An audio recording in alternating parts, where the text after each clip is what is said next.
and think about it also as being unprecedented. So in one sense, while we may draw analogies, like with the Spanish flu of 1918, or more proximately, we might think about the SARS epidemic of 2002, I think it's important to see these as analogies, not lessons from which we can learn for the present, or the fact that they can draw these connections between epidemics across time, so that we can explain and therefore explain away COVID-19 and the set of crises that it has generated. So this disconnection of past and future, right, is something that we need to think about. And the first part of my talk actually tries to think through the work of a young intellectual historian, Zoltán Baldassar Simon, who's Hungarian. And one of the things that he cautions against is how we cannot smooth time into a continuity. Right? We have to be aware of these frictions, these breaks, these conjunctures, which are probably independent and also should be allowing us to think afresh, provoking us to new thought. This has happened to us before. This kind of a break has happened to us before. If you remember, in 1989, with the collapse of the Soviet Union, everything seemed forever, and then it was no more. And the idea of progress came to be disrupted in the late 20th century. And this is something that for most of us, we are aware of in historical memory, that there was the decline of what was called the grand narrative, the idea that history was moving towards fruition, that there was a certain meaning, a certain trajectory, a certain kind of idea that was achieving fruition across time, was something that was both questioned as well as was celebrated in certain sense by people like Francis Fukuyama. And this is something where the idea that history had come to an end, the end of history, not that historical events ceased to happen, but that history had achieved a certain regularity. With the achievement of liberal democracy, now there weren't going to be any further developments happening and so on, further developments in social and historical circumstances. So there was a skepticism towards grand narratives, skepticism towards the idea of progress, which was occasioned by that conjuncture of 1989 and the demise of certain forms of authoritarian government. But increasingly from that skepticism, we have moved to a dystopic vision right now, where we think about how the world will end. We are all very conscious these days of the world as the end of the world as being imminent, as being on the horizon, as it were, where questions of climate warming, global warming, climate change, the melting of the Arctic ice caps, flooding, all of these have begun to press our consciousness. And particularly we think about Kerala. For the last 3 years, we've had floods of varying intensities. And the fact that we are by the ocean requires us to think with the fact that the height of the oceans rises even by a few inches. There are predictions of the end of Mumbai, right? That Mumbai will cease to be a city, will be under the water by 2050. So we move to certain dystopic visions where we're actually thinking about the extinction of humans as a species, alongside other extinctions that have happened in the past. I mean, to think about Elizabeth Colbert's classic work, The Sixth Extinction. And as Simon has reminded us, he says we have moved in a trajectory from perfection to extinction. So if these ideas of progress that came to us from the late 19th century, there was this idea of the perfectibility of the human. Now we are really thinking about the extinction of the human, which is I think is a good caution on the hubris of human venture on this planet. And we move beyond, in some sense, or we're trying to move beyond the sentimentality as much as the violence of an anthropocentrism instituted by the Enlightenment, which put human beings at the center of the universe. Now, this is a vision that goes back to the Bible. In Genesis, the giving of the dominion of the world to human beings, the dominion over nature, dominion over animals, and so on. So we are trying to move beyond the sentimentality and the violence, as I put it, of this anthropocentric vision to a post-humanism, right? And trying to think about human beings as sentient creatures amidst other creatures, and interspecies sensitivity, so to speak. And also very conscious of the fact that the world can go on without us.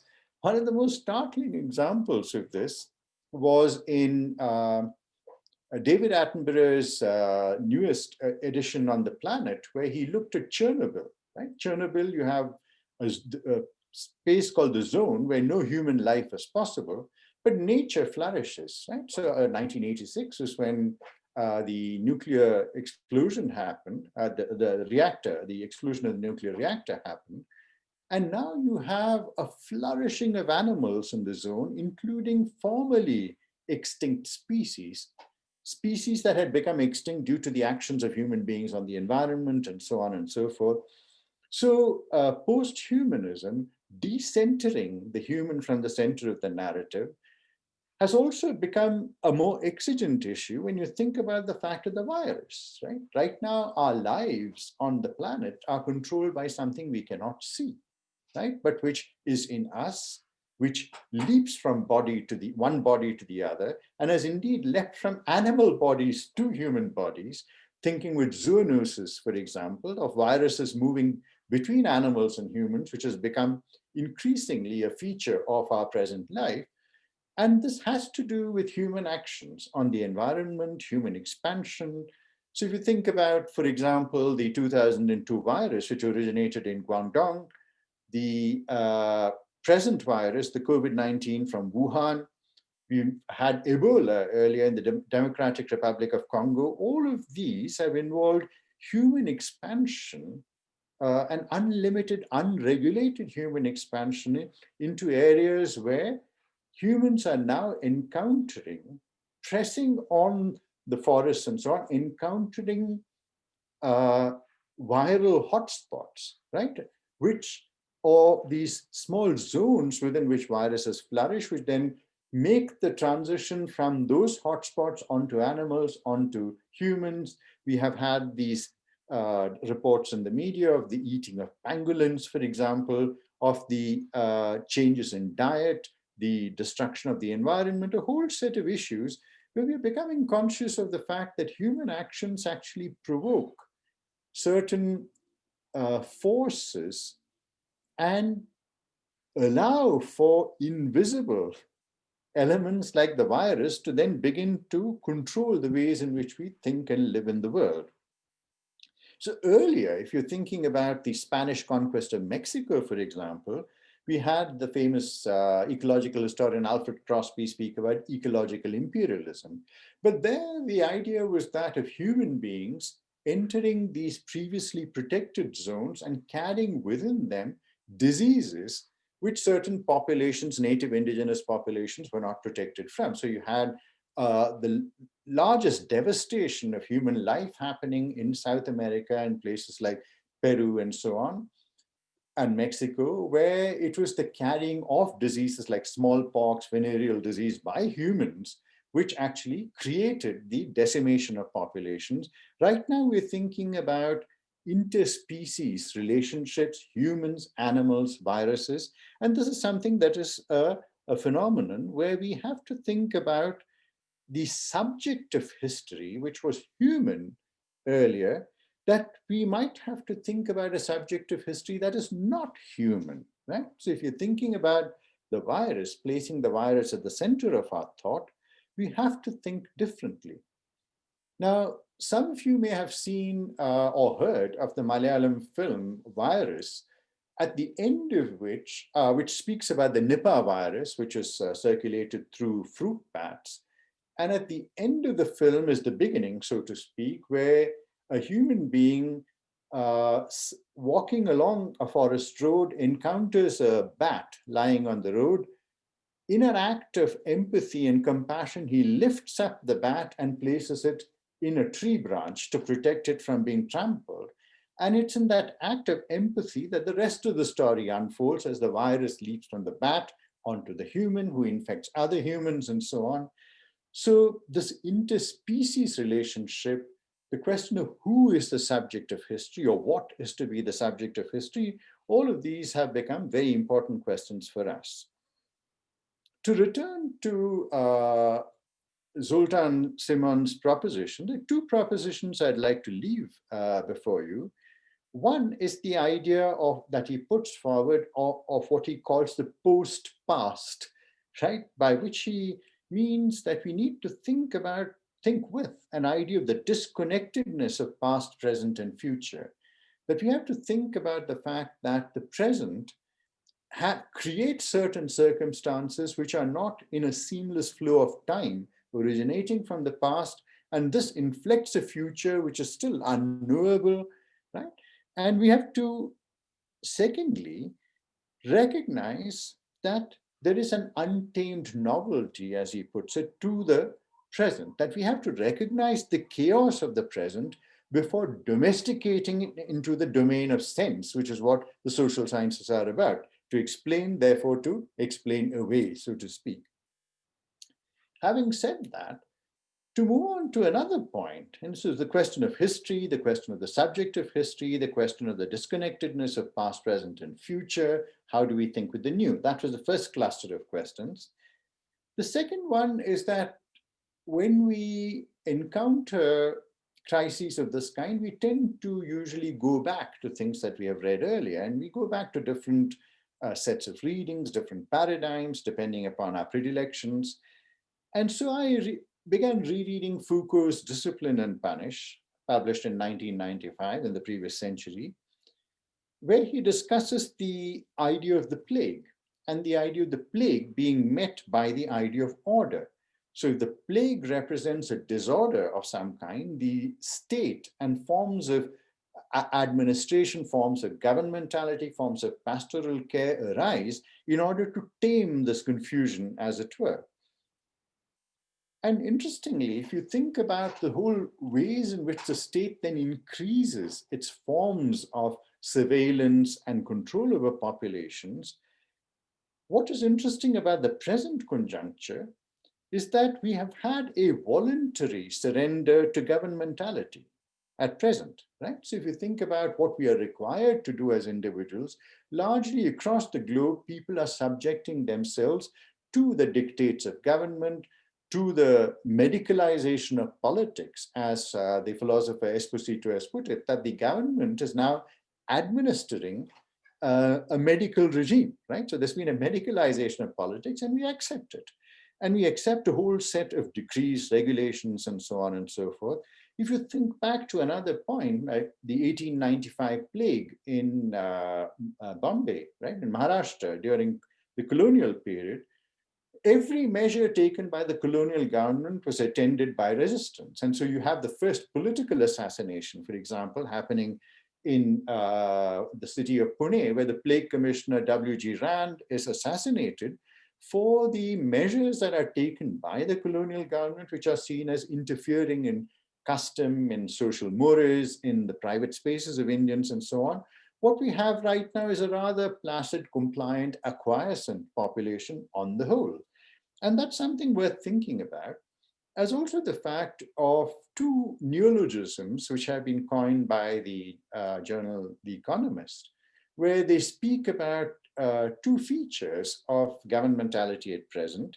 One is the idea of the Panopticon, as they put it, The Economist puts it.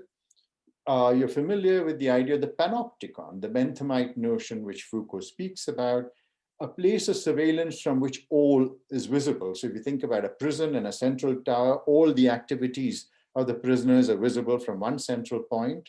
What we have with the coronavirus is a Coronopticon, where the governments of the world have acquired certain powers which allow them to exercise surveillance over population, their movements, tracking people, requiring us to have apps on our phone to show where we have been, and so on and so forth. And there's also the idea of pan-democracy, which Economist speaks about, or democracy under situations of pandemic, where the form of democracy has become more authoritarian in some sense. The reach of government has become much more, and ideas of political dissent are being curtailed. The fact that the government requires a certain complacence, a certain acquiescence from the population, if indeed it is to carry on its business of controlling the pandemic, so that political dissent, individual rights, fundamental rights can be set aside in the interest of a certain authoritarian democracy. And if we are to go to a Voltairean formulation that if God didn't exist, we would have to invent it, Foucault, in his Discipline and Punish, and I quote, he says, in order to see perfect discipline functioning, rulers dreamt of the state of the plague. See, because to have a state of the plague allows for this kind of intervention by the government, where the disciplinary mechanism, certain forms of disciplining the population can be exercised without requiring consent. Right? And the fact that this comes to be seen as the natural order of things, that this is how governments are supposed to function. Now, if you think back to the degree of acquiescence in this, if you think about what all of India was doing at a certain point, where the Prime Minister required people to stand on their balconies and beat pots and pans in order to celebrate those who had been involved in working overnight, doctors, nurses, etc., in controlling the pandemic or treating patients and so on. This became a national celebration of a kind where the initial meaning overstepped its limits. It came to be seen as a religious function. People took out processions with gods beating pans. Multiple things happened, but it was this idea of the government requiring us to do something which on the face of it appears to be rather absurd, right? How does the beating of pots and pans really allow us to engage with the nature of this invisible pandemic in our midst? But people did see this as something curative. They didn't see this as something that was dedicated only to applauding the activities of doctors and nurses. This was seen as something curative in the sense that it brought back memories from an agricultural past. So if you have a swarm of locusts, you try and handle that by creating volumes of noise which will distract the locust and so on. So multiple memories from the past, multiple memories of human actions in order to control nature erupted into that moment where we were required by the government to applaud the activities of medical and health services. This is again something that Foucault talks about, where he talks about these various forms of acquiescence in which we can read the haunting memory of contagions, of the plague, of rebellions, of crimes, of vagabondage, that in a moment like this, in a moment of crisis, multiple memories surface, so that any action, even such as the beating of pots and pans, expands into other realms, summons up other memories from the unconscious, both the collective unconscious as well as individual unconscious. And again, we need to understand all of this. Now, if you think about the kind of analysis that we are being offered of the present, and I'd just like to go through a set of very different issues, but all around the themes of state, capital, and populations, right? And this is the theme that we've been running through, as you will have realized by now.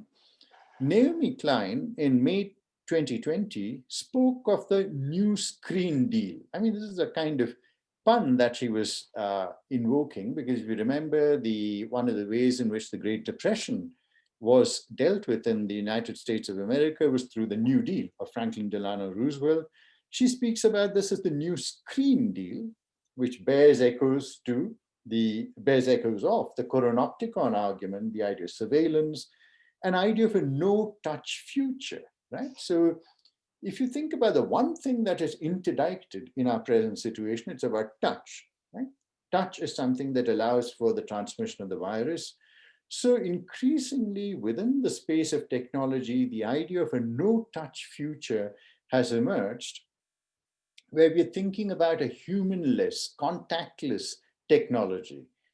And interestingly enough, she cites a CEO of a corporation saying, humans are biohazards, machines are not.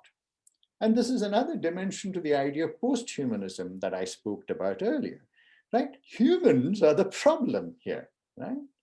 Humans are biohazards. If you could do away with humans altogether, machines will not be infected by the actual virus. I mean, the machine viruses and computer viruses of another kind, right?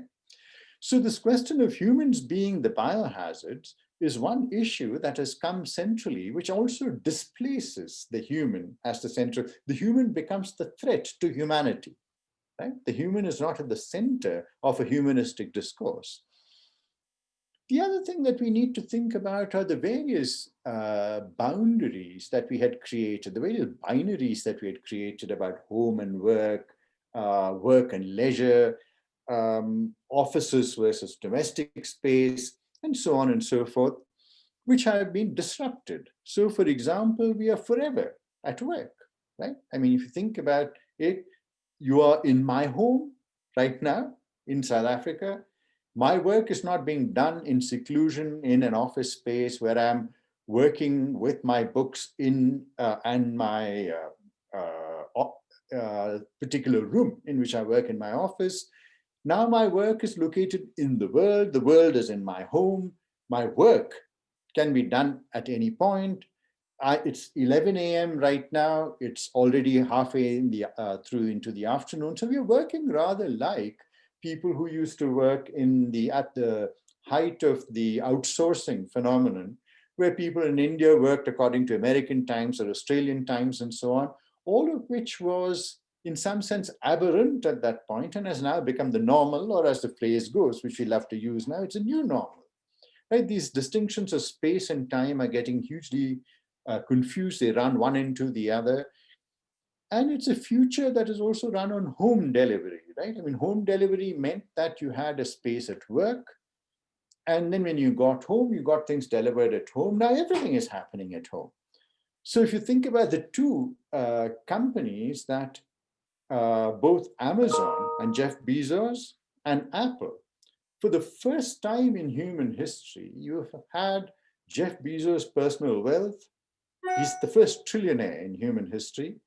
Apple's wealth is in the trillions right now. It's the most valued company on earth. And we need to think about the implications of this. Why is it that these two companies, Amazon with its home delivery and Apple wealth through the whole system of informatics and artificial intelligence and computers and so on, and what you have is an emerging collaboration between governments and tech giants, and which is just the tip of the iceberg, so to speak, because this hides millions of anonymous workers in warehouses, in data centers, in lithium mines, in industrial farms, and so on and so forth. And what we have is government outsourcing a lot of its core functions to these private tech companies. So if think about two recent crises.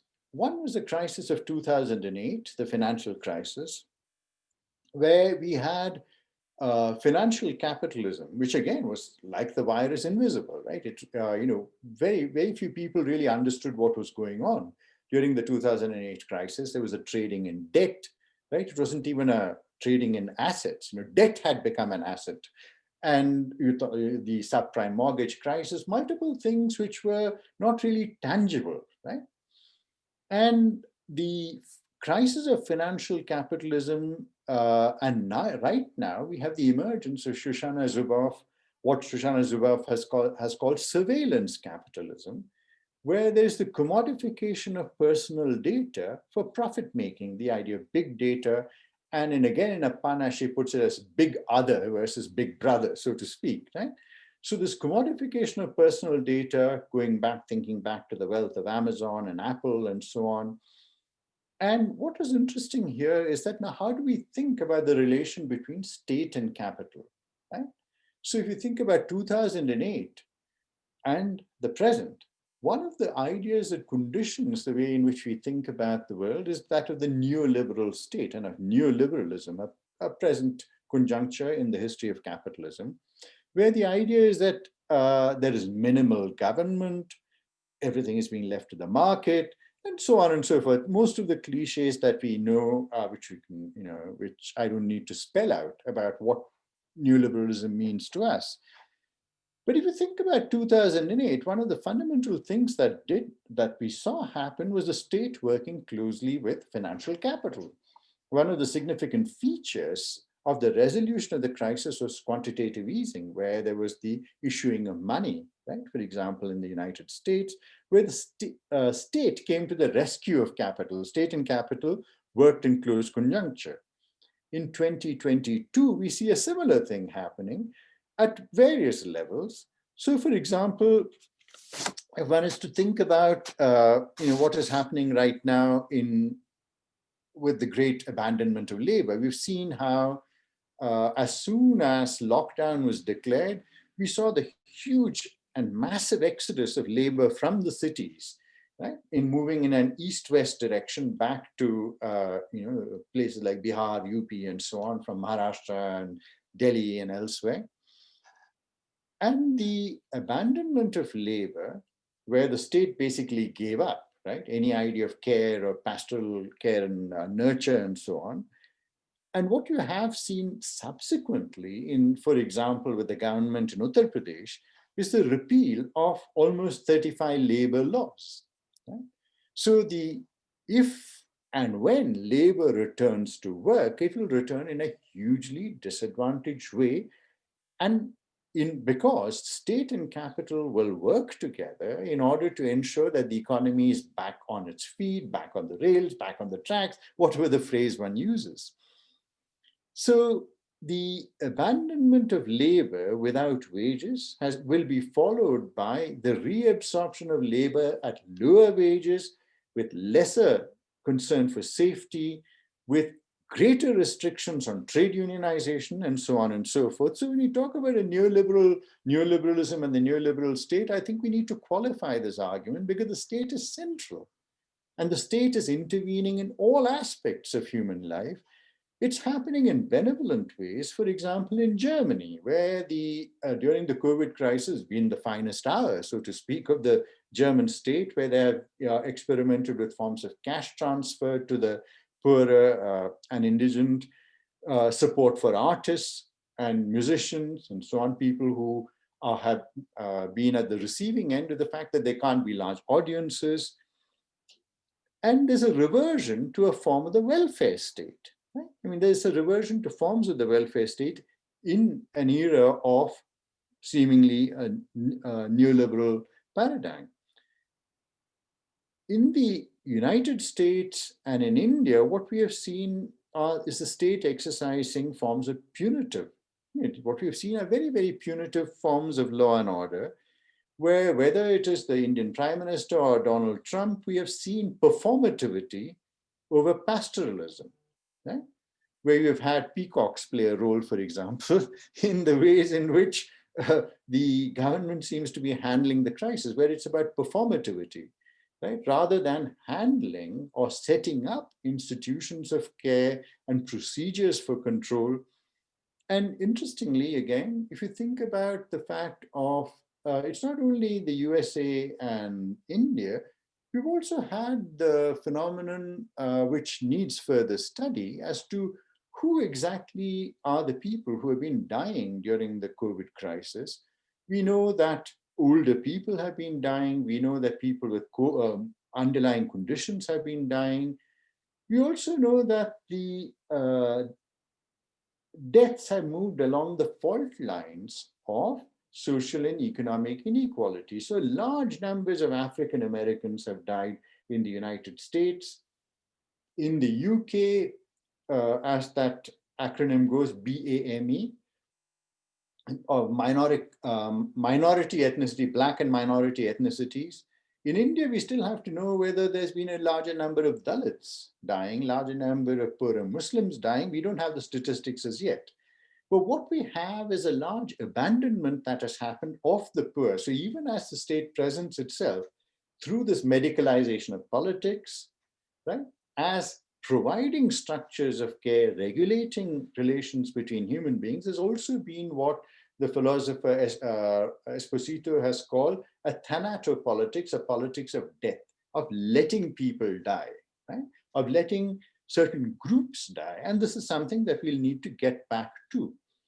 And interestingly enough, even as states and nation states have kind of emphasize the role that they're playing in controlling, it's actually supranatural or supranational, not supranatural, supranational organizations like the World Health Organization, which have been taking the real decisions, which actually undercut some of the fascistic tendencies that states have been prone to exercise, whether it's in the US or India.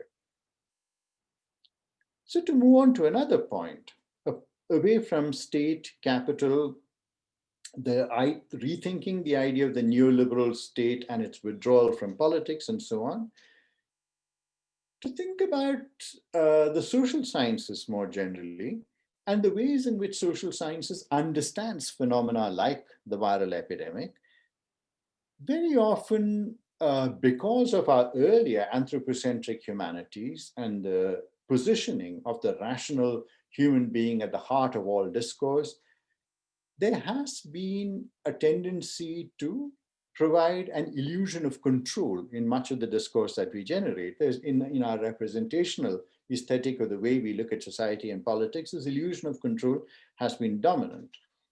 So let's take a simple diagram. I mean, the bell curve, for example, that the idea that diseases originate, they reach a climax, and then they come down, and we all look forward to the bell curve.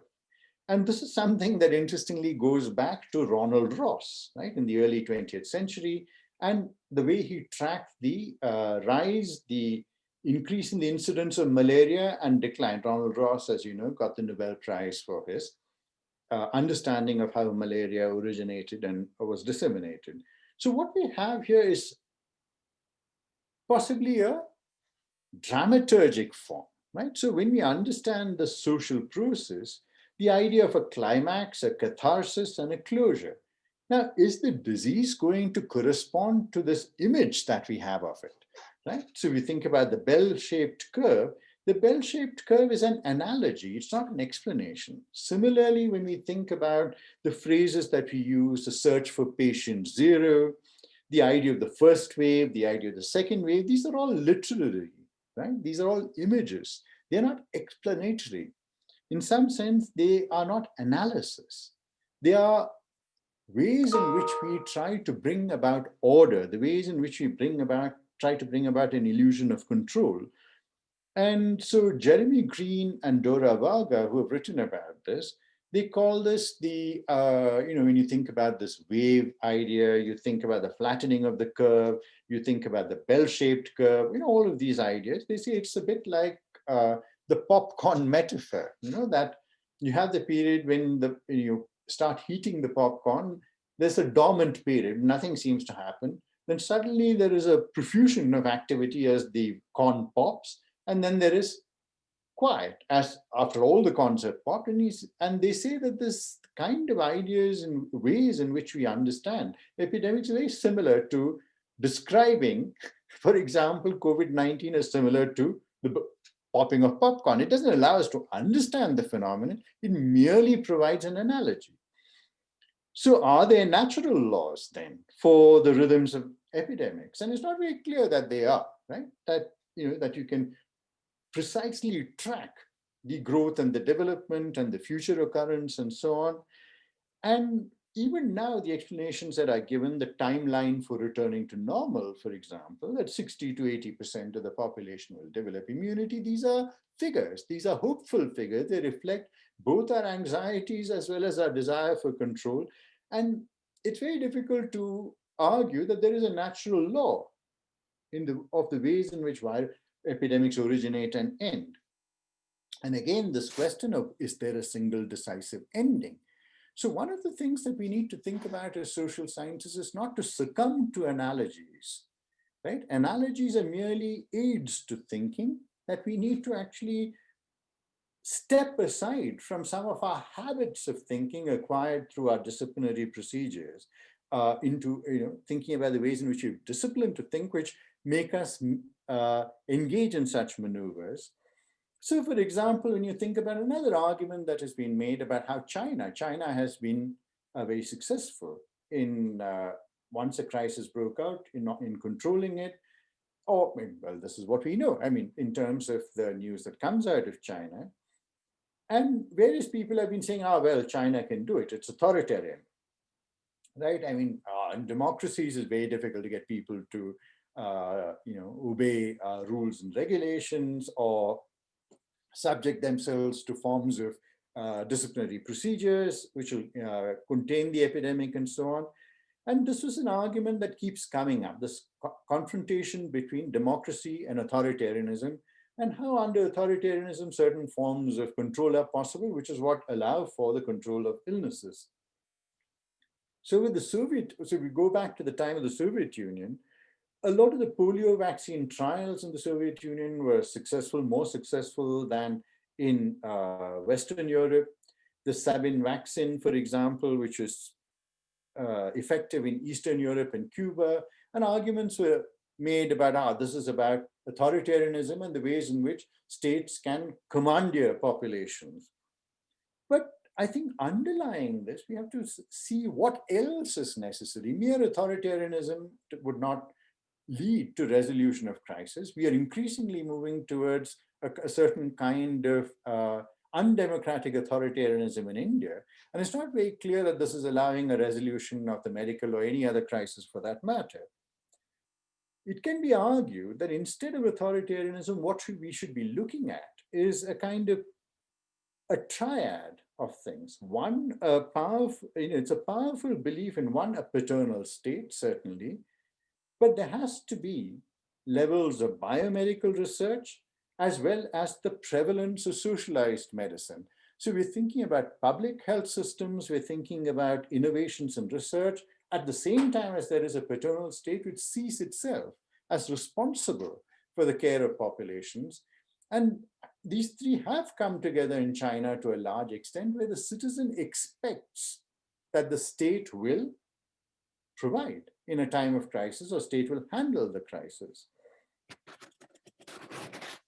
So if we are to move away from this illusion of control, we have to also understand that in any situation, we have, as the known unknowns, we have the unknown unknowns, right? The difference between risk and uncertainty.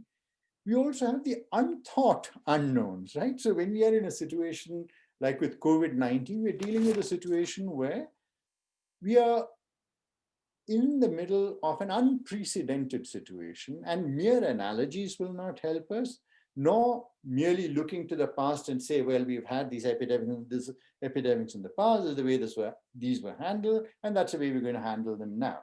So this disconnectedness, as I emphasized, between the past, present, and future, drawing upon the work of Zoltan Simon.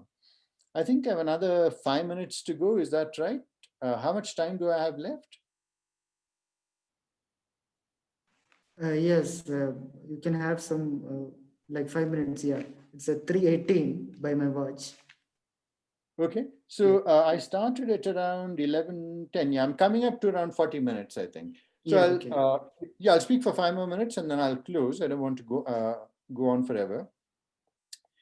So to take up this question of social distancing and physical distancing that we have now become a part of our lives right now. And in some sense, there's a neutrality to this. It's about a care for the other that we maintain social distances, but it is also, as various people have pointed out, all of this is also worked alongside the fault lines of social divisions, along the fault lines of race, caste, religion, ethnicity, so that we've had instances in India of attacks on nurses. We've had instances where domestic workers are the first to be jettisoned from houses. We've also had attacks on delivery boys, newspaper delivery boys, food delivery boys, and so on and so forth. So there's this social distancing has also exacerbated existing social hierarchies and perceptions of people who are on the outside, people who are below you in status, and so on and so forth. And interestingly enough, when you think about the response to the fact of that great exodus of people that was happening, and various people have argued that this represents the greatest exodus since the partition. When you think about the people who were cut adrift after the factories were in lockdown, and young and old, male and female, making these journeys across India, ranging from 100 to a few thousand kilometers, tragic deaths on the way. Interestingly enough, there has been a section within the social media which has spoken about this as the indomitable resilience of the human spirit, a certain kind of sentimentality, where one has always, where a lot of these stories and posts have summoned up the idea of the spirit of the poor, instead of asking the prior question as to why the poor are abandoned in the first place. Why were these people having to make these journeys on their own rather than being provided for by the government and by other means? And so we've had, in the middle of social distancing, we've had this fight over the discourse of belonging, questions of xenophobia, the question of who is a citizen, who is a migrant, attacks on people from the Northeast because of their seemingly Chinese-looking features, a whole set of issues which have gone alongside social distancing. So social distancing has never been a neutral thing. And this is again a phenomenon that we need to understand, that social distancing falls into already existing landscapes, landscapes of race in the United States, landscapes of caste and religion in India. And we have to begin to think about this rather than just seeing it as a neutral phenomenon.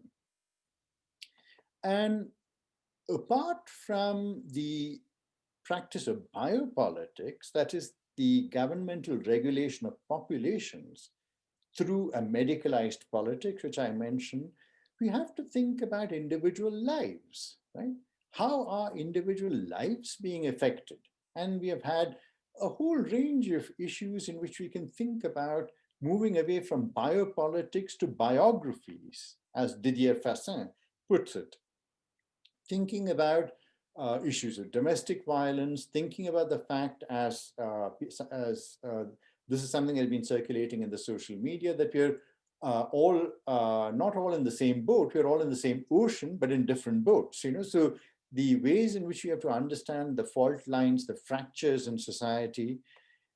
Interestingly enough, one way of thinking about it, now this is the dystopic view, how social distancing has actually worked alongside the fault lines of power and of humiliation and of the existence of people who are seen as disposable.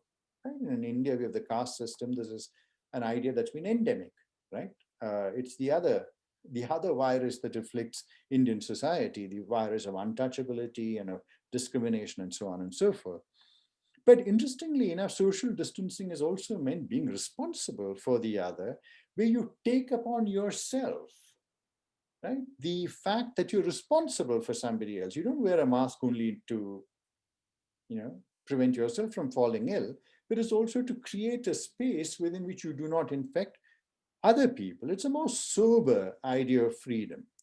So you're free in as much as to be free is to do what must be done in a situation. Right? So it's not a restriction that is imposed on you. You put on the mask because you care for the other. And this is something that is an interesting thing to think about. As the Italian philosopher Massimo Giannini put it, we are not in danger, we are the danger, right? We are not in danger, we are the danger. And this is an idea that I think has become much more dispersed as a result of the virus, that we are responsible in some sense for the people around us, and that keeping one's distance has become an expression of care. And this is something that we need to think about very seriously as well. So amidst this creeping authoritarianism that is prevalent in the democracy, as we've seen under cover of the viral epidemic in India, all forms of democratic norms have been flouted. We have people like the poet Varavara Rao, as well as university lecturers like Hani Babu, who have been arrested, who are in jail. Under cover of the pandemic, there has been a slow erosion of democratic norms, and authoritarianism is spreading like a stain across society. Given all of that, we need to think about the fragility of democracy, whether it's in the United States under Trump, Turkey under Erdogan, India under Narendra Modi, that it took the virus to remind us that democracy has to be fought for. This is to remind us of what B.R. Ambedkar said, is that we have trying to impose a democratic form on an undemocratic soil. And the virus has reminded us that this is profoundly true, poignantly true, and we need to think about this. But I'd like to end with a note of hope from a book that was written pretty quickly. Some of you may be familiar with Slavoj Zizek's book on COVID, right? Slavoj Zizek writes profusely. It's almost impossible to keep track. It's like the issues of the Economic and Political Weekly, which come out every week, and they pile up on beside your table. But he begins the book on COVID-19 with Christ's first words to Mary Magdalene in the chapter on John. Noli me tangere, do not touch me. So he asks oneself, he asks us to ponder on this, where Christ's injunction not to touch Mary Magdalene, saying, do not touch me, is not a sign of distancing and of separation.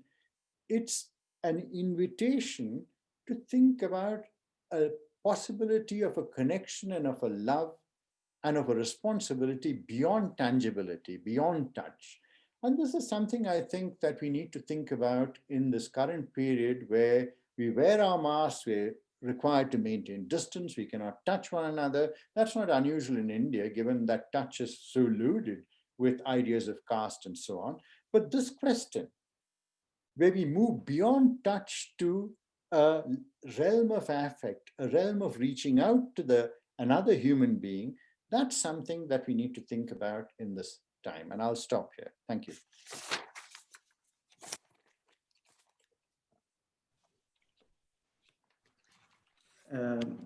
So thanks so much, Professor Dilip Menon, for that insightful talk. I think the word contagion used to figure only as positive metaphors in our conversations until now. Like we say she has a contagious laughter, or the song has gone viral as kind of upbeat metaphors. But these words have taken on its real dark hue these days, or at least we are realizing that now. So now, I guess I'll ask a few questions from the chat box. Okay. Yeah, certainly. My co-organizer, Dr. Jobin, has raised a question. So there are two questions actually. So the first one is this: in South Africa, do you see a tendency towards quote unquote undemocratic authoritarianism? Do you see the effects of apartheid on the way COVID-19 has affected the population? Okay. Shall I answer this? Yeah. Okay, great. So there are two things. At first, I'd like to take up your remarks, Sreejith, about connectedness and how do we think about connectedness at this time. And one of the things that I think is to reflect on the remark that I ended with, right? Where Zizek points to Christ saying to Mary Magdalene, touch me not, right? And that touch me not is an invitation to connection in another form, right? It's an invitation to connectedness that is beyond the realm of the empirical and the visible to something that is related to the affect, to the reaching out to another human.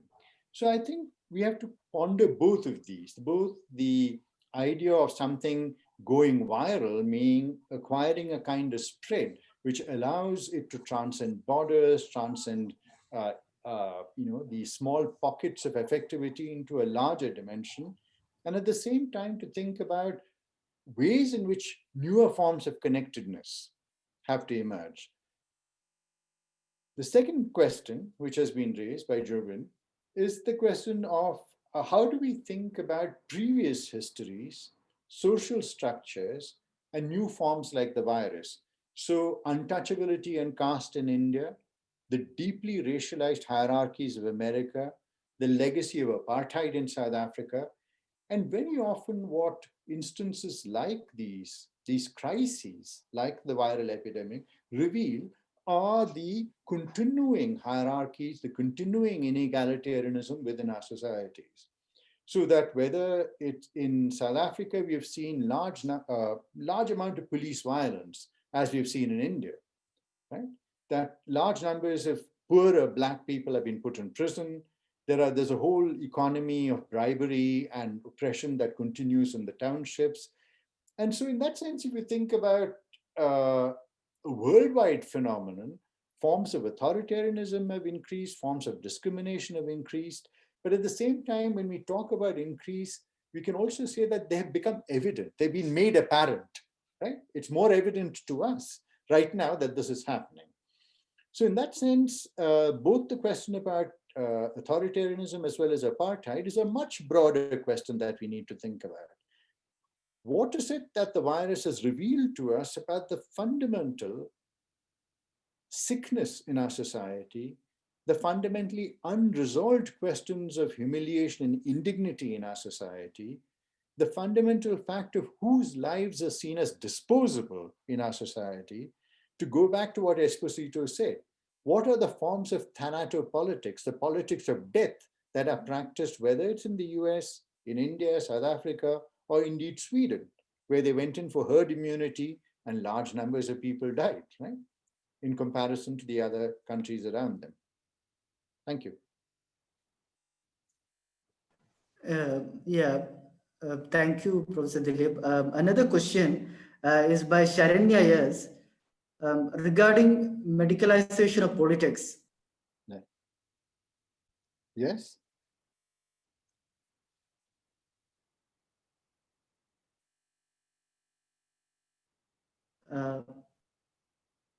Rights to question unethical and forceful medical trials. Should I repeat the question? No, I can read it. I can see it on my screen. Yeah, it is regarding medicalization of politics in view of Russia's hurried announcements of the COVID-19 vaccine and so on. Actually, it's very difficult right now to project into the future. What we've seen is that there is a race to achieve the vaccine. We have to ask the question of, to go back to what I said earlier, whose are the lives that are seen as being disposable? On whom will the trials be done? In the case of Russia, it's not clear as yet as to whom the trials have been done on when they say a successful vaccine has been realized. There were plans earlier to try the vaccine out. This was the debate that was going on in France and the African countries, which are their former colonies. So there are all these fault lines of power. So whether this is a future in which the poor and the dispossessed will become victims of clinical trials is not the question we need to be asking. It's a question, the issue really here is that this has been revealed to us, because this is the way medicalization happens. We've had other instances. We've had the instance of Johns Hopkins University carrying out trials in Chennai, for example, among the poor, because they didn't require the forms of ethical control or actual permission that a middle class and an upper class person would require. So the process of medical trials is a very inegalitarian landscape. It works along the fault lines of political economy, both internationally as well as internally. So in that sense, this is not a new question. It's an old question which has come up again in a situation of crisis. I'll stop. Yeah. So can you take one more question before calling it a day? I can take any number of questions. So you just yeah, because I realized that it's past 3:30 here. No, that's fine. But answer one more question. This is just before Sharanya's question. Aruna Karki's question. Media surveillance by the state was and is still prevalent, as authorities in Iran have boasted of a 42,000 army of volunteers who monitor online speech. Similarly, China has recruited thousands of individuals to sift through the internet and report problematic contents and accounts to authorities. in what way it is different from the then surveillance to the contemporary surveillance?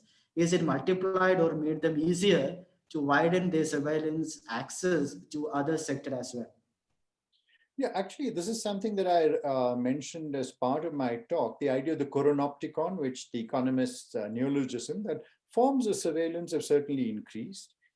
And while there is nothing new in this, right? Big data has been around with us for a while. Each time we click onto Facebook, we are giving away large swathes of information about ourselves, right? Whether we create avatars for ourselves or the new games that we have played, or facial recognition, multiple things which people voluntarily practice in. So there are forms of surveillance in which we've been complicit, with which we've been complicit for quite a while now. But with the coronavirus, one of the things that has become very evident is that now these things can be done nakedly, as it were, right? Where we want our governments to exercise surveillance on us. We can say in the case of Facebook that we are unwittingly giving away information, right? Not unwittingly if we are not fully cognizant of the architecture within which we function, but now we are willing to hand over large forms of control over our lives, our movements. So for example, the app that was generated by the government was also a means of tracking movements of dissenters. It was believed that it could be used in Kashmir, for example, to track political dissenters, and so on and so forth. So I think in a way, what the virus has done is to legitimize certain forms of surveillance into which we are becoming more and more complicit. And this is the danger that we have to be worried about. I'm keeping my answer short because I realize we're running out of time as well. But thank you.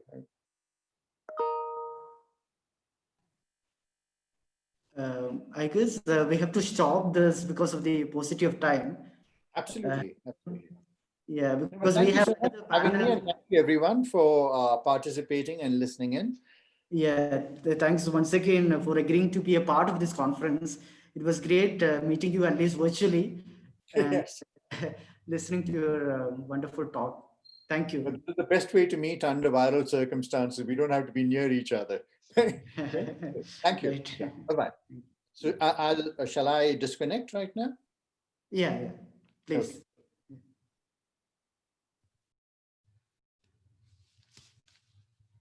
Yeah, so we'll just move on to the parallel sessions. We have paper presentation sessions. So just an announcement, to join your presentation session, you first click on the link and then click on continue on this browser. So do not use the app, just use the browser and you can log into MS Teams. I understand that there were some technical issues before, but our technical staff has informed me that it has been sorted out. So let's hope that